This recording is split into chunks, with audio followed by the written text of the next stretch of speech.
Na verdade, nós não encontramos o espaço sideral. Para cima, mais para cima, segundo a teoria da Terra plana, nós temos mais águas. O oceano primordial, que está na Certo. teoria. Ok, Posso fazer a pergunta interessante. agora? David, uma Posso fazer a pergunta pra pergunta? você. Opa. Ah, não, ok. Posso fazer uma Eu ia pergunta? perguntar Fale. pro David como é que ele definiria a gravidade ainda, mas tranquilo, pode fazer a pergunta. Então, a maioria dos defensores do globo, cara, tem um posicionamento muito esquisito em relação a gente, nós terraplanistas, vermos e enxergarmos o modelo esférico. Quando a gente fala para os globaloides, olha, não, a gente pergunta, cara, a esfera de vocês tem lados? Porque existe o Polo Sul e o Polo Norte.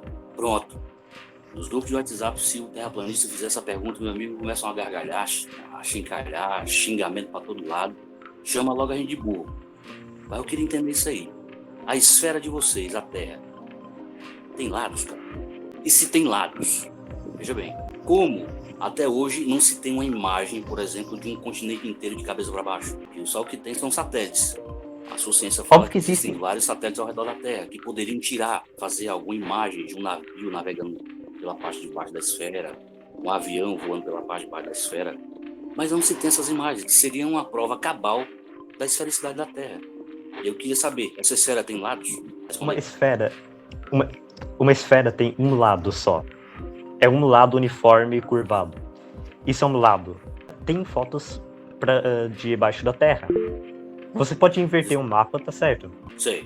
Então, Desculpa por interromper, mas na verdade uma esfera tem dois lados, o de dentro e o de fora. Pode continuar. verdade. Certo. Faz todo sentido. Verdade. Mas, É tá. a resposta clássica do voltando Globaloid. É aqui. engraçada essa resposta. Voltando aqui. A gente tá no espaço, isso é um vácuo. Não tem em cima e embaixo. A gente vê o norte como em cima na maioria dos mapas, mas se você virar a Terra, o globo, não vai ter errado. Ou seja, você não vai ficar pendurado por seus pés na Austrália ou nos Estados Unidos, porque a gente tá no hemisfério sul, entendeu? Esse modelo é uma piada. Me perdoe, pessoal, mas o modelo esférico é uma piada para mim, pessoal. Porque se você parar para imaginar, você tem que parar para imaginar. E se existe o Polo Sul e o Polo Norte, existe um eixo, que é a ciência que vocês falam que a Terra tem um eixo imaginário, só o fato de ter o eixo, meu amigo, já denota lados. Colocou o eixo, denotou lado de cima e lado de baixo. E vocês dizem que tem não. o Polo Sul e o Polo Norte, Antártida, né? E o Ártico. E aí, por isso Os que eu árticos pergunto, poxa, são vamos lados, imaginar, não são imaginem próximos. que vocês três aí, são astronautas e estão fora da Terra. E com uma câmera vocês miram para a Terra. Vocês não vão conseguir dizer qual continente está para cima e qual continente está na parte de baixo? Sim. Diga Porque aí. não existe parte de cima e parte de baixo. É isso que eu expliquei. É uma esfera no vácuo. Não existe uma parte de cima ou parte de baixo. Existe o ponto de localização, existe norte, sul, leste e oeste. O norte está em uma parte da esfera que a gente criou, acima da linha do Equador, e o sul está embaixo da linha do Equador. O eixo está no meio da esfera. Toda a esfera tem isso. Isso não significa um lado. O lado seria cortar que está em terra no meio. Só que como a gente está no vácuo, a gente só pode fazer isso com a nossa imaginação. A gente não pode definir isso definitivamente. Você Isso vale a entende que para mesma o coisa que o mapa terraplanista de essa cabeça pra explicação cima. não faz o menor sentido, cara? Óbvio que faz sentido. Não faz sentido. Ô, pô. David, Geometria, bicho. A não ser que Hã? a não ser que vocês admitam que o astronauta que sai da Terra e algum dispositivo, ele perca a noção de espaço, a noção espacial, ele perde a orientação espacial. O cara fica doido, não sabe o que é em cima e o que é embaixo. Se o Não cara sai existe da em Terra cima e e embaixo perde a no orientação espaço. espacial, você pode dizer, poxa, o cara não vai saber o que é em cima e o que é embaixo. Agora, se ele está consciente, sabendo o que é em cima e o que é embaixo, ele vai ter por obrigação de dizer, cara, olha, a África, eu tô vendo aqui, tô fora da Terra, eu tô vendo a África, tá de cabeça para cima. E se os continentes estão distribuídos na esfera, na bola, cara, ele não vai ver o resto dos continentes, porque o resto vai tá na parte de baixo, pela madrugada, cara. Tá Mas esse- vendo uma esfera em um plano. E isso não funciona. Você Esfera em não um plano? consegue ver o Polo Norte se você estiver no Polo Sul, cara. mesmo Você não no... entendeu o que eu falei. Pera, o tempo acabou do argumento. Agora é a vez do Misha. Misha, faça uma pergunta para um dos dois participantes. Eu queria perguntar pro David e pro Felp. Primeiro pro David, só pra explicar, tipo, estabelecer uma base certa. David, segundo você, dias e noites seriam definidos por, tipo, dias e noites ou, como é que é?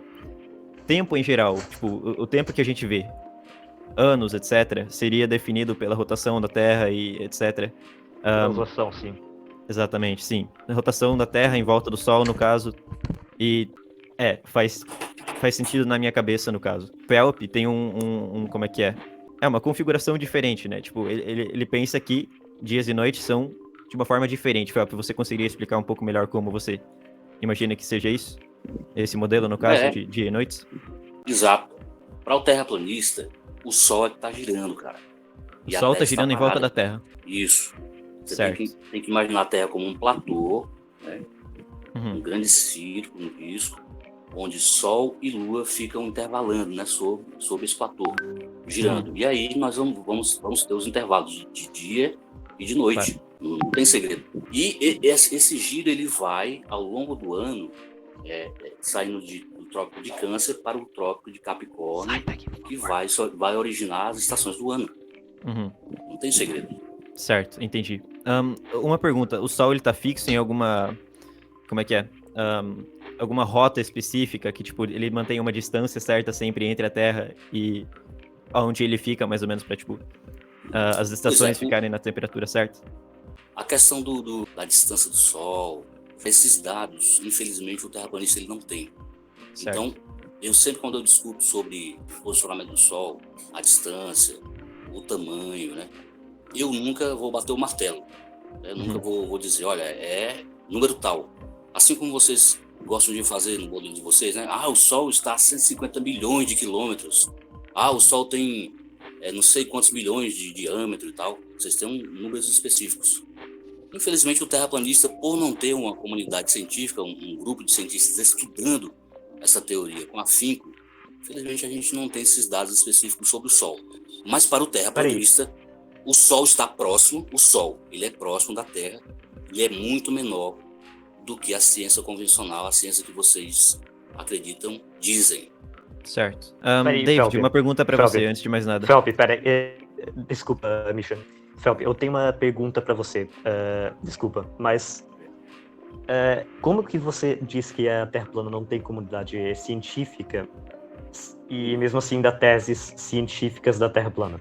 Entendi. Repita, por favor. Você está dando teses científicas sobre a Terra plana. Você está falando que é uma ciência estudar a Terra plana.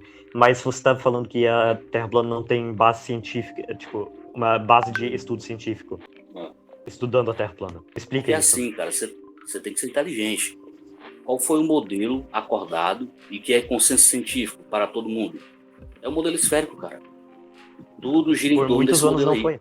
A comunidade científica já acordou isso aí há séculos. A Terra é esférica. Mas aí veio à tona essa teoria, né, desde 2016, e a gente vem discutindo 2016? De forma clandestina. Eu não sou um físico, eu não sou formado em física, eu sou apenas um entusiasta, né, uma pessoa que tem interesse. Na verdade, vi defeitos no modelo que eu já estudava desde criança, simplesmente resolvi abraçar esse modelo que para mim é mais saudável e para mim explica melhor a realidade.